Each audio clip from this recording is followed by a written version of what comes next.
Hello అండి అందరికి welcome to my channel.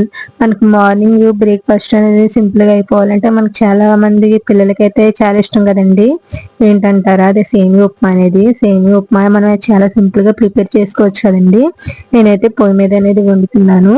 ముందుగా అయితే మనం సేమియా అయితే తీసుకుని దాన్ని బాగా ఫ్రై చేసుకోవాలండి. నెయ్యి చుక్క అనేది వేసి మనం అలా ఫ్రై చేసుకుని పక్కన పెట్టుకున్న తర్వాత ఆయిల్ అనేది వేసుకున్న తర్వాత అది కాగిన తర్వాత మనం ఆయిల్ కాగినాక తాలింపులు, అలాగే కొంచెం కరివేపాకు, ఉల్లిపాయలు, మనం కట్ చేసి పెట్టుకున్న ఉల్లిపాయలు కూడా వేసుకుని, అలాగే పచ్చిమిర్చి కూడా వేసి అందులోనే క్యారెట్ కూడా వేసుకోవచ్చండి, లేదంటే మీ ఇష్టం అది.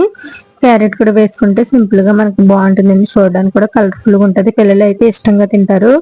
మనకి మార్నింగ్ టైంలో సింపుల్గా అయిపోయేది అనమాట ఇది. చాలా మంది తింటారు కదా పిల్లలు. మా బాబు అయితే చాలా ఇష్టంగా తింటాడండి. అంతేనండి.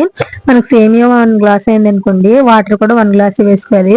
అదే ఏదైనా మనం నూక అనేది ఉప్మా వండుకుంటే 2 గ్లాసెస్ వేస్తాం కదండి.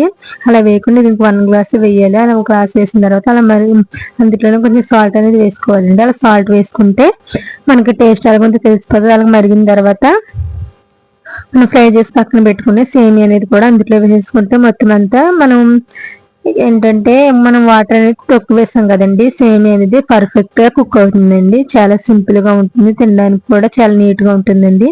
లాస్ట్ లో అలా కొత్తిమీర వేసేసుకుని చూసారండి ఎంత కలర్ఫుల్ గా ఉందో. సింపుల్ గా పొడి పొడిలాడుతూ ఉంటుందండి సేమియా ఉప్మా అనేది. మనం ముందుగా అయితే ఫ్రై చేసాం కదండి, అది చేయడం వలన మా అత్తగారు అయితే వండుతున్నారండి లాస్ట్ లోను.